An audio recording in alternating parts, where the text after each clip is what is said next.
भाग चौथा. भगवान बुद्धांचे मित्र आणि चाहते. धनंजयनी ब्राह्मणीची भक्ती.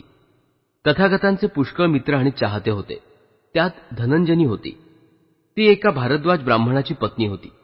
तिचा पती तथागतांचा तिरस्कार करत असे, पण धनंजयनी ही भगवान बुद्धांची भक्त होती. तिच्या भक्तीचा उल्लेख करणे योग्य आहे.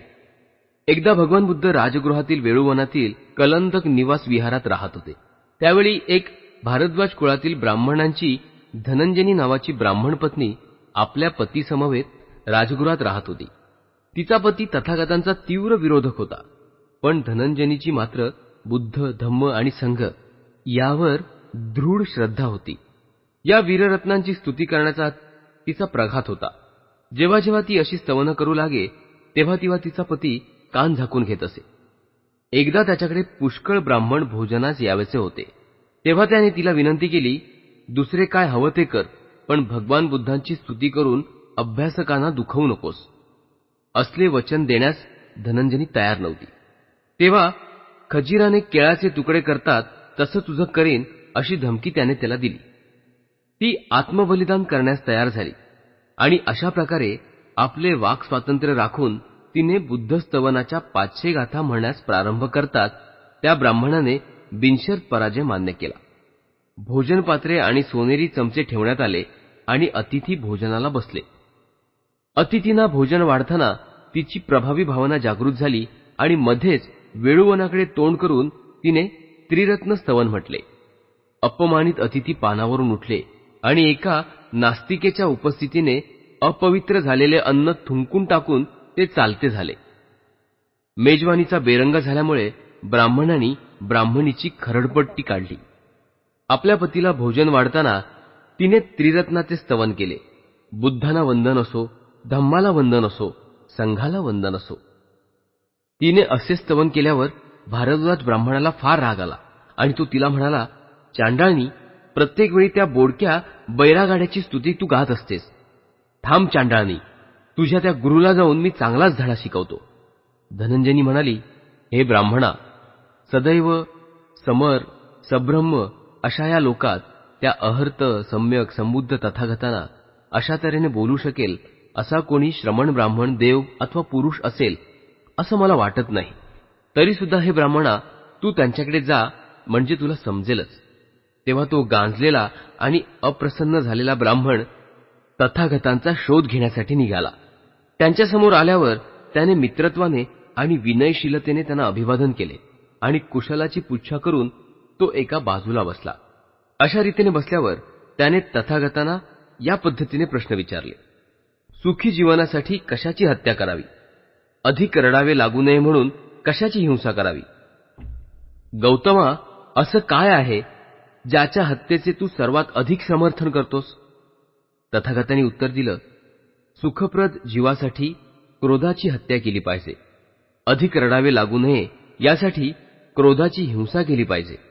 हे ब्राह्मणा, ज्याचे मूळ विषारी आहे, ज्याची परिणिती संतापात आहे आणि ज्यात प्राणघातकी माधुर्य आहे, अशा क्रोधाची श्रेष्ठ जनांनी अशा प्रकारच्या हिंसेची प्रशंसा केली आहे. भविष्यकाळात अधिक शोक करावा लागू नये म्हणून त्या क्रोधांची तू हिंसा कर. तथागतांच्या या उत्तराचे महत्त्व जाणून तो भारद्वाज ब्राह्मण बोलला, भगवान, खरोखर अद्भुत, खरोखर हे अद्भुत आहे. जशी पडलेली वस्तू कुणी उभी करावी किंवा जे प्रच्छन्न आहे ते प्रकट करावे किंवा मार्गभ्रष्टाला योग्य मार्ग दाखवावा किंवा ज्यांना नेत्र आहेत त्यांना बाह्य वस्तू दिसाव्यात म्हणून अंधारात दीप प्रज्वलित करावा, तसा नाना प्रकारांनी भगवान बुद्धांनी आपला सद्धम्म मला सांगितला आहे. भगवान, मी बुद्ध, धम्म आणि संघ यांचा आश्रय स्वीकारतो. मी गृहस्थ श्रमाचा त्याग करून प्रवज्जित होण्याची इच्छा व्यक्त करतो आहे. अशा प्रकारे धनंजयीच केवळ भगवान बुद्धांची भक्त राहिली नाही, तिने आपल्या पतीलाही भगवान बुद्धांचा भक्त बनवलं. विशाखाची दृढ श्रद्धा. अंगदेशातील भद्यनगरीत विशाखा जन्मली होती. तिच्या पित्याचे नाव धनंजय आणि मातेचे नाव सुमना असं होतं. एकदा सेल ब्राह्मणांच्या निमंत्रणावरून पुष्कळ भिक्खूंसह तथागत भद्यनगरीत गेले. विशाखा ही या ब्राह्मणांची नात असून ती त्यावेळी 7 वर्षांची होती. जरी विशाखाचे वय केवळ 7 वर्षांचे होते, तरी तिने आपले पितामह मेंढक यांच्याकडे भगवान बुद्धांच्या दर्शनाची इच्छा प्रकट केली. मेंढकाने तिला अनुज्ञा देऊन 500 सहचारिणी, 500 दासी आणि 500 रथ सोबत घेऊन बुद्धांच्या दर्शनासाठी तिला पाठवलं. आपला रथ काही अंतरावर थांबवून ती भगवान बुद्धांजवळ पायीच गेली. भगवान बुद्धांनी तिला धर्मोपदेश केला आणि ती त्यांची उपासिका बनली. त्यानंतरच्या पंधरवड्यात मेंढकाने भगवान बुद्ध आणि त्यांचे अनुयायी यांना दररोज आमंत्रित करून भोजन दिले. कालांतराने प्रसेनजित राजाच्या विनंतीनुसार बिंबिसारने धनंजयला जेव्हा कोशल देशात पाठवले तेव्हा विशाखाही आपल्या मातापितांसह गेली आणि साकेत येथे तिने वास्तव्य केले. श्रावस्तीचा एक धनिक नागरिक मिगार आपला पुत्र पुण्यवर्धन याचा विवाह करण्याच्या विचारात होता. त्याने अनुरूप वधूच्या शोधासाठी काही लोकांना पाठवलं होतं. ते लोक फिरत फिरत साकेतला येऊन पोहोचले. एका सणाच्या दिवशी विशाखा सरोवरात स्नान करण्यासाठी जात असतानाच त्यांची दृष्टी तिच्यावर पडली. त्यासमयी पावसाची मोठी सर येताच विशाखाच्या सहचारिणी आश्रयासाठी धावल्या. पण विशाखा मात्र नेहमीच्याच गतीने चालत ज्या स्थानी हे दूत उभे आहेत तिथे पोहोचली. त्यांनी तिला विचारलं, तू धावत जाऊन आपले कपडे का बचावले नाहीस? ती म्हणाली की तिच्याजवळ भरपूर कपडे आहेत, पण ती जर धावली असती तर कदाचित तिच्या अवयवाला इजा झाली असती आणि तो अवयव बदलणे असाध्य ठरले असते. विक्रीसाठी असलेल्या मालासारखी अविवाहित कन्यांची स्थिती असते, त्यांना विद्रूप राहून चालत नाही. तिच्या सौंदर्याने अधिक प्रभावित झालेली ती मंडळी तिच्या बुद्धिमत्तेने देखील आणखी भारावून गेली आणि तिला पुष्पगुच्छ दिला. विवाहाच्या प्रस्तावाचे प्रतीक म्हणून तिने तो स्वीकारला. विशाखा घरी परतल्यावर ती मंडळी तिच्या मागून तिथं आली आणि धनंजयाकडे पुण्यवर्धनाबद्दल शब्द टाकला. त्यांची सूचना स्वीकारली गेली आणि नंतर पत्रव्यवहाराने बेत पक्का ठरवला गेला. प्रसंजितला जेव्हा हे समजलं तेव्हा अपूर्व सन्मानार्थ पुण्यवर्धनासह साकेतला जाण्याची त्याने इच्छा दर्शवली. धनंजयाने राजा आणि त्याचा परिवार, मिगोर, पुण्यवर्धन आणि त्याचे सहकारी यांचं भव्य स्वागत केलं. आदरातिथ्याच्या बाबतीत त्याने सगळ्यांचे लक्ष वेधून घेतलं. वधूचे अलंकार करण्यासाठी 500 सुवर्णलंकारांची योजना केली होती. धनंजयाने आपल्या कन्येच्या विवाहप्रित्यर्थ धनाच्या 500 गाड्या, सुवर्णपात्रे आणि पशुधन इत्यादिकांच्या 500 अशा अर्पण केल्या. जेव्हा विशाखाला निरोप देण्यात आला तेव्हा धनंजयाने उपदेशार्थ तिला 10 सूचना सांगितल्या, ज्या पलीकडच्या खोलीत असलेल्या मिगरानेही ऐकल्या. या सूचना अशा होत्या: घरातील अग्नी बाहेर न देणे, बाहेरचा अग्नी घरात येऊ न देणे, जो कोणी परत काही देईल त्याला काही देणे, जो कोणी देणार नाही त्याला काहीही न देणे, जो देईल त्याला देणे आणि न देईल त्यालाही देणे, प्रसन्नतापूर्वक बसणे, प्रसन्नतापूर्वक खाणेपिणे, अग्नी प्रज्वलित राहील अशी खबरदारी घेणे आणि गृहदेवतांचा आदर दर्शवणे. दुसऱ्या दिवशी धनंजयाने आपल्या कन्येच्या पुरस्कारार्थ 8 गृहस्थांची नियुक्ती केली. तिच्यावर कसला आरोप आला तर त्याची चौकशी करण्याचे काम त्यांच्यावर सोपवले होते. आपली सून श्रावस्तीच्या जनतेने पाहावी अशी मिगाराची इच्छा होती. आपल्या रथात उभी राहून विशाखाने जेव्हा श्रावस्तीत प्रवेश केला तेव्हा रस्त्याच्या दुतर्फा सगळी जनता उभी होती. जनतेने विशाखावर उपहारांचा वर्षाव केला, पण तिने सगळ्या वस्तू जनतेमध्ये वाटून टाकल्या. मिगार निघंटाचा उपासक होता. विशाखा घरी आल्यावर लवकरात लवकर त्याने निघंटांना पाचारण केले आणि त्यांचे स्वागत करण्यासाठी तिला सांगितले. पण त्यांची नग्नावस्था पाहून तिला घृणा आली आणि तिने त्यांचा सन्मान करण्याचे नाकारले. निघंटांनी हट्ट धरला की तिला परत पाठवून द्यावे, पण मिगाराने कालहरण करण्याचे योजिले. एके दिवशी मिगार भोजनाला बसला होता आणि विशाखा त्याला पंख्याने वारा घालत होती. इतक्यात घराबाहेर एक भिक्खू उभा असल्याचं तिला दिसलं. मिगाराची त्याच्याकडे नजर जावी म्हणून विशाखा बाजूला झाली, पण भिक्खूकडे न पाहता मिगाराने भोजन चालू ठेवलं. हे पाहताच विशाखा त्या भिक्खूला बोलली, कृपा करून पुढे जा, माझे शश्वूर शिळे अन्न खातायत. मिगाराला राग आला. त्याने तिला माघारी पाठवण्याची धमकी दिली, पण तिच्या विनंतीनुसार ही बाब त्या अष्टपंचांसमोर मांडण्याचे मान्य केले. त्यांनी तिच्याविरुद्ध केलेल्या सर्व आरोपांची चौकशी झाली आणि तिला दोषमुक्त ठरवण्यात आलं. त्यावर विशाखाने आज्ञा दिली की तिला माहेरी पाठवण्याची सिद्धता केली जावी. मिगार आणि त्याच्या पत्नीने त्यावर तिची क्षमा मागितली. भगवान बुद्ध आणि त्यांचा भिक्खू परिवार यांना निमंत्रण दिले जावे अशी अट घालून विशाखाने त्यांना क्षमा केली. त्याने तसे केले, पण निगट्ट्यांच्या दंडपणामुळे सरबाई करण्याचे काम त्यांनी विशाखावर सोपवले आणि फक्त भोजनाच्या अखेरीस होणारे भगवान बुद्धांचे प्रवचन पडद्याआडून श्रवण करण्याची मान्यता दिली. पण प्रवचनाचा प्रभाव त्यांच्यावर एवढा पडला की तो उपासक बनला. विशाखाबद्दल त्याला असीम कृतज्ञता वाटली. यानंतर तो तिला मातेसमान मानू लागला आणि त्याप्रमाणे तिचा आदर सत्कार करू लागला. यानंतर तिला मिगार माता असं संबोधण्यात येऊ लागलं. अशा रीतीने विशाखाची गौतम बुद्धांवर दृढ श्रद्धा होती. मल्लिकेची श्रद्धा. एकदा जेव्हा भगवान बुद्ध श्रावस्तीच्या जेतवनात राहिले होते, तेव्हा एका गृहस्थाचा एकुलता एक प्रिय पुत्र निधन पावला. यामुळे त्या गृहस्थाने आपला व्यवसाय आणि खाणंपिणं सोडून दिलं. तो दररोज स्मशानभूमीत जाई आणि मोठमोठ्याने विलाप करी, हे लाडक्या मुला, तू कुठे गेला आहेस, तू कुठे गेला आहेस. तो शोकग्रस्त पिता भगवान बुद्धांकडे आला आणि अभिवादन करून एकीकडे जाऊन बसला. शून्य मनस्क, निर्विकार आणि आगमनाचे प्रयोजन न जाणणाऱ्या त्याच्या या अवस्थेकडे पाहून तथागत त्याला म्हणाले, तुझी अवस्था ठीक नाही, तुझे मन स्थिर नाही. त्यानंतर तो बोलला, माझा एकुलता एक लाडका पुत्र मरण पावला, तर माझे चित्त कसे काय स्थिर राहू शकेल. होय सद्गृहस्था, आपले प्रियजन दुःख, शोक, वेदना, व्यथा आणि कष्ट यास कारणीभूत होतात. तो गृहस्थ रागावून बोलला, असं कोण म्हणू शकतो. छे छे, आपले प्रियजन आपणाला आनंद आणि सुखच देतात.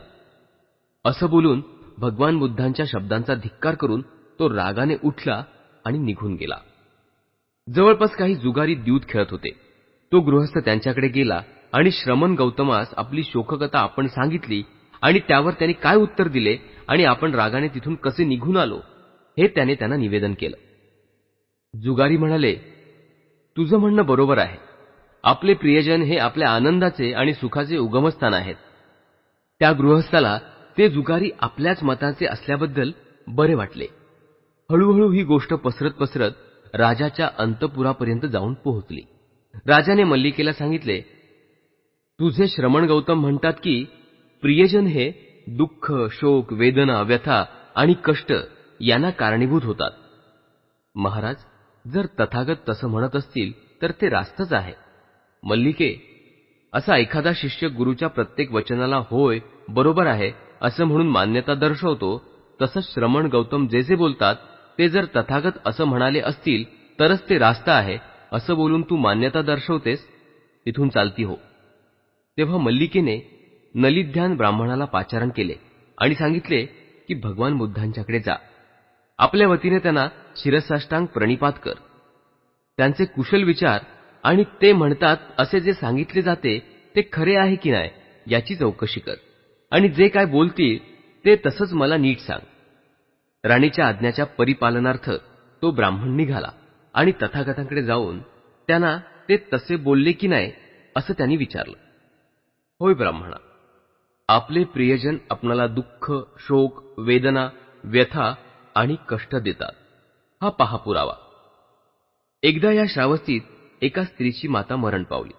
शोकविव्हल होऊन वेड्यासारखी ती रस्त्यातून भटकू लागली आणि माझी आई तुम्ही पाहिलीत का, माझी आई कुणी पाहिलीत का असं प्रत्येकाला विचारू लागली. दुसरा पुरावा. श्रावस्तीमधील एका स्त्रीचा पिता, बंधू, भगिनी, पुत्र, कन्या आणि पती निधन पावले. शोकविव्हल होऊन ती वेड्यासारखी गल्लोगल्ली भटकायला लागली आणि आपले प्रियजन कुणी पाहिलेत का असं प्रत्येकाला विचारू लागली. तिसरा पुरावा. श्रावस्तीमधील एका गृहस्थाची माता, पिता, बंधू, भगिनी, पुत्र, कन्या आणि पत्नी निधन पावली. शोकविव्हल होऊन वेड्यासारखा तो गल्लोगल्ली रस्तोरस्ती भटकू लागला आणि आपले प्रियजन कोणी पाहिलेत का असं प्रत्येकाला विचारू लागला. आणखी एक पुरावा. श्रावस्तीमधील एक स्त्री आपल्या माहेरी गेली. तिच्या घरची मंडळी पतीपासून तिला विभक्त करून तिला न आवडणाऱ्या दुसऱ्या एकाबरोबर तिचा विवाह करून देण्याच्या विचारात होती. तिने आपल्या पतीला हे सांगितल्यावर त्याने तिच्या देहाचे 2 तुकडे केले आणि मग स्वतः आत्महत्या केली. जेणेकरून त्या दोघांचे एकत्र निधन व्हावे. नलिध्यान ब्राह्मणाने हे सर्व राणीला यथायोग्य कथन केले. तदनंतर राणी राजाकडे गेली आणि म्हणाली, आपली एकुलती एक कन्या वजिरा आपणाला खरोखर प्रिय आहे का? होय, मला ती प्रिय आहे, राजाने उत्तर दिलं. आपल्या लाडक्या वजिराला काही झाले तर आपणाला दुःख होईल की नाही? जर तिला काही झाले तर माझ्या जीवनावर त्याचा फार मोठा परिणाम होईल. महाराज, मी आपणाला प्रिय आहे का? राजा म्हणाला, होय, तू मला प्रिय आहेस. मला जर काही झाले तर आपणास दुःख होईल की नाही? जर तुला काही झाले तर माझ्या जीवनावर त्याचा फार मोठा परिणाम होईल. महाराज, काशी कोशल नागरिक आपणास प्रिय आहेत का? हो, ते मला प्रिय आहेत. जर त्यांना काही झाले तर आपणास दुःख होईल की नाही? जर त्यांना काही झाले तर त्याचा घोर परिणाम होईल. आणखी निराळे कसे बरे होईल? तर मग तथागत याशिवाय निराळे काही बोलले का? नाही मल्लिके, राजा पश्चातापाच्या स्वराने बोलला. गर्भवती मातेची तीव्र अभिलाषा. एकदा भगवान बुद्ध भग्गदेशी भेस्कल वनातील सुसुमार पर्वतावरील मृग उपवनात राहत होते. राजकुमार बोधीचा पद्म नामक प्रासाद त्यावेळी नुकताच तयार झाला होता, पण त्यात श्रमण ब्राह्मणांचे किंवा कोणी दुसऱ्यांचे वास्तव्य झाले नव्हते. राजकुमाराने संकिकपुत्त नामक ब्राह्मणाला सांगितले की जा, तथागतांकडे जा, माझ्यातर्फे त्यांना अभिवादन कर, त्यांचे कुशल वृत्त विचार आणि भिक्खू संघासहित त्यांना माझ्या भोजनाचे आमंत्रण दे. भगवान बुद्धांना निमंत्रण दिलं गेलं. मौनाद्वारे भगवंतांनी त्याला मान्यता दर्शवली आणि हे वृत्त राजकुमाराला निवेदन केले गेले. रात्र झाल्यावर राजकुमाराने आपल्या पद्म नावाच्या प्रासादात उत्तम भोजन सिद्ध केलं आणि प्रासादांच्या पायऱ्यांवर शुभ्र वस्त्र आच्छादित करून सर्व सिद्धता असल्याचे वर्तमान भगवान बुद्धास कळवण्यास त्या तरुण ब्राह्मणाला सांगितले. तसे केल्यावर लवकरच तथागत चिवर परिधान करून भिक्षापात्र हातात घेऊन प्रासादापाशी आले. तिथे दरवाजापाशी राजकुमार त्यांची प्रतीक्षा करत उभा होता. तथागत येताना पाहून राजकुमार त्यांच्या समोर गेला आणि अभिवादन करून त्यांच्या परिवारासह प्रासादाकडे परतला. पायऱ्यांच्या पायथ्याशी तथागत निस्तब्धपणे उभे राहिले. राजकुमार बोलला, तथागतांनी बिछाईतीवर पदार्पण करण्याची कृपा करावी. कृपा करून तथागतांनी माझ्या विनंतीप्रमाणे करावं, म्हणजे ते मला चिरकाल हितावह होईल. पण तथागत निस्तब्धपणे उभे राहिले. पुन्हा एकदा राजकुमाराने त्यांना तीच विनंती केली आणि तरी तथागत स्तब्धच उभे राहिले. तिसऱ्यांदा त्याने विनंती केली आणि मग तथागतांनी आनंदाकडे दृष्टिक्षेप टाकला. अडचण काय होती ते आनंद समजला आणि त्याने पायऱ्यांवरचे आच्छादन गुंडाळून काढून ठेवावे असं सांगितलं. आपल्या अनुयायांचा विचार करता तथागत त्या वस्त्रावर पाय ठेवतील असं शक्य नव्हतं. राजकुमाराने ते वस्त्र आच्छादन गुंडाळून ठेवण्याची आज्ञा केली आणि प्रासादाच्या वरच्या मजल्यावर आसनाची सिद्धता करण्यास सांगितलं. तथागत भिक्खू संघासहित पायऱ्या चढून वर गेले आणि त्यांच्यापाशी सिद्ध केलेल्या आसनावर ते स्थानापन्न झाले. राजकुमाराने स्वतः तथागत आणि भिक्खू संघासह यथेच्छ भोजन वाढले. तथागतांचे भोजन समाप्त झाल्यावर राजकुमार बोधी एका बाजूला आसनावर बसला आणि त्यांना म्हणाला, भगवान, मला वाटतं की सुखद साधनांनी नव्हे तर अप्रिय साधनांनीच खरे कल्याण प्राप्त केले पाहिजे. तथागत म्हणाले, राजकुमारा, फार पूर्वी जेव्हा मला संबोधी प्राप्त झाली नव्हती तेव्हा तुझ्यासारखेच माझे मत होते. ज्यावेळी मी अगदी तरुण होतो, माझे केस काळेभोर आणि भारदार होते आणि तारुण्याच्या ऐन बहरात मात्यापित्यांच्या इच्छेविरुद्ध त्यांच्या दुःख शोकाला न जुमानता मी केस आणि दाढी कापून पीतवस्त्र परिधान करून संसाराचा त्याग करून गृहहीन संन्यास पत्करला. सत्य अन्वेषण करण्यासाठी आणि अनुपम शांतीचा मार्ग शोधण्यासाठी मी संन्यास स्वीकारला होता. पण आता माझे मन निराळे झाले आहे. जर एखाद्याला धम्म समजला तर सर्व दुःखांचा नाश कसा करावा हे त्याला समजेल. राजकुमार बोलला, किती अद्भुत हा धम्म, किती अद्भुत या धम्माचे स्पष्टीकरण, हा समजण्यात किती सुलभ आहे. तेव्हा तरुण ब्राह्मण संकितपुत्त राजकुमाराला म्हणाला, राजकुमार, आपण हे मान्य केलं खरं, पण आपण बुद्ध, धम्म आणि संघ यांचा आश्रय ग्रहण करण्याची तयारी दर्शवली नाहीत. असं म्हणू नकोस मित्रा, असं म्हणू नकोस. कारण मी माझ्या मातेकडून असं ऐकलंय की ज्यावेळी भगवान बुद्ध कोसंबीच्या घोसीत रामात राहत होते, त्यावेळी गर्भवती अवस्थेत ती त्यांच्याकडे गेली आणि त्यांना अभिवादन करून त्यांच्या बाजूला जाऊन बसली. ती त्यांना म्हणाली, पुत्र अथवा कन्या जो काही गर्भ माझ्या उदरात आहे, या क्षणी आहे तो अजातगर्भ बुद्ध, धम्म आणि संघ यांचा आश्रय स्वीकारत आहे. भगवान बुद्धांनी अनुग्रहण करून त्या गर्भाला यावत जीव आपला शरणागत उपासक म्हणून स्वीकारावे. आणि एकदा भगवान बुद्ध या भग्ग देशातच ससुमार पर्वतावरील भेसकल वनात राहत होते. माझ्या दाईने त्यावेळी मला तथागतांकडे नेलं आणि त्यांच्यासमोर उभी राहून ती म्हणाली, हा राजकुमार बोधी बुद्ध, धम्म आणि संघ यांचा आश्रय स्वीकारतो आहे. आता मी स्वतः तिसऱ्या वेळी हा आश्रय स्वीकारत आहे. मी आता तिसऱ्या वेळी हा आश्रय स्वीकारतो आहे आणि तथागतांना विनंती आहे की मला यावज्जीव उपासक म्हणून त्यांनी स्वीकृत करून घ्यावं. केनियाचे स्वागत. आपण येथे सेल नावाचा एक ब्राह्मण राहत होता. तो 3 वेदात पारंगत होता. तसंच व्याख्यासहित कर्मकांडाचा पंडित, शब्दशास्त्र आणि व्युत्पत्तीशास्त्राचा तज्ज्ञ आणि 5वी विद्या जो इतिहास त्यात निष्णांत होता. तो व्याकरण जाणत होता. कूटतर्कशास्त्र तसंच महापुरुषांची लक्षणं ओळखणे यातही तो तज्ज्ञ होता. त्याच्यापाशी 300 तरुण ब्राह्मण होते, ज्यांना तो वेदमंत्र शिकवत असे. केनिय नावाचा अग्निपूजक ब्राह्मण या सेलचा अनुयायी होता.